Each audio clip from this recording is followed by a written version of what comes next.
Hi, welcome to Entrementor, the CEO Academy, where I personally coach you to become the best CEO you can possibly be.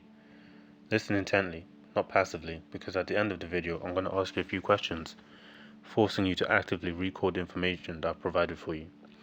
This ensures that the information stays in your head, ready for active retention when you're in the boardroom or at the negotiation table, essentially when you need it most. You don't want to forget it.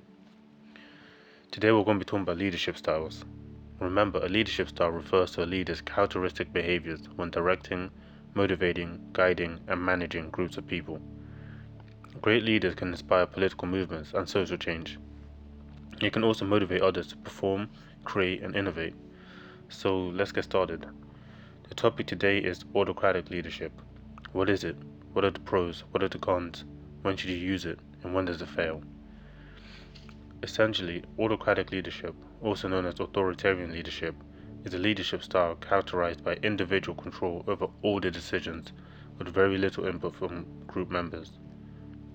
Autocratic leaders typically make choices based on their ideas and judgments and rarely accept advice from followers. Autocratic leadership involves absolute authoritarian control over a group. So look, straight off the bat, this probably sounds like a negative style to you, and it definitely can be. If it's overused or used in the wrong situations, don't be surprised if an employee comes in with a gun one day. However, there are definitely some instances where it can be used well, and a masterful leader will use it in projects that require strong leadership, fast decision making, and efficient processes. It provides direction in small groups where leadership is lacking. Haven't you ever worked with a group of students or co-workers on a project that got derailed by poor organization, a lack of leadership, and an inability to set deadlines? If so, the chances are that your grade or job performance suffered as a result. In such situations, a strong leader who utilizes an autocratic style can take charge of that group, assign tasks to different members, and establish solid deadlines for projects to be finished. These types of group projects tend to work better when one person is either assigned the role of leader or simply takes on the job on their own. By setting clear roles, assigning tasks, and establishing deadlines, the group or the company is much more likely to finish the project on time and with everyone providing equal contributions. But as I said, there are strong downsides to this style of leadership. This style can be very problematic. People who abuse an autocratic leadership style are often viewed as bossy, controlling, and dictatorial. This can sometimes result in resentment amongst the employees rather. Employees can end up feeling that they have no input or say in how things are done, and this can be particularly problematic when skilled and capable members of a team or company are left feeling that their knowledge and contributions are completely undermined. So those are some of the common problems with autocratic leadership.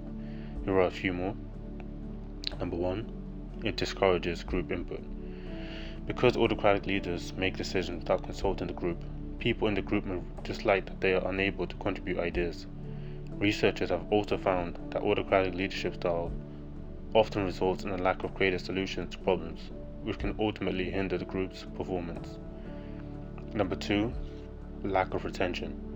As I said, if a skilled member of the team feels he's not being listened to, it's very likely he'll go to a competitor that has an environment where he can work autonomously. So with that being said, here are some tips on how to successfully implement this leadership style. Number one, use it situationally. In a generally creative environment, use this only to set guidelines, deadlines, or to correct big mistakes very quickly. Of course, in a more systematic environment, such as a warehouse, autocratic leadership may be the default mode. Number two, listen. Even if you don't intend to change your mind, people still want to feel as though their voice has worth. Number three, recognize success. Your team may quickly lose motivation if they are only criticized when they make mistakes, but never rewarded for their successes. Try to recognize success more than you point out mistakes. By doing so, your team will respond much more favorably to your correction. So, those are the tips, and that's all for autocratic leadership for this video. Do you remember what I said at the start about active recall?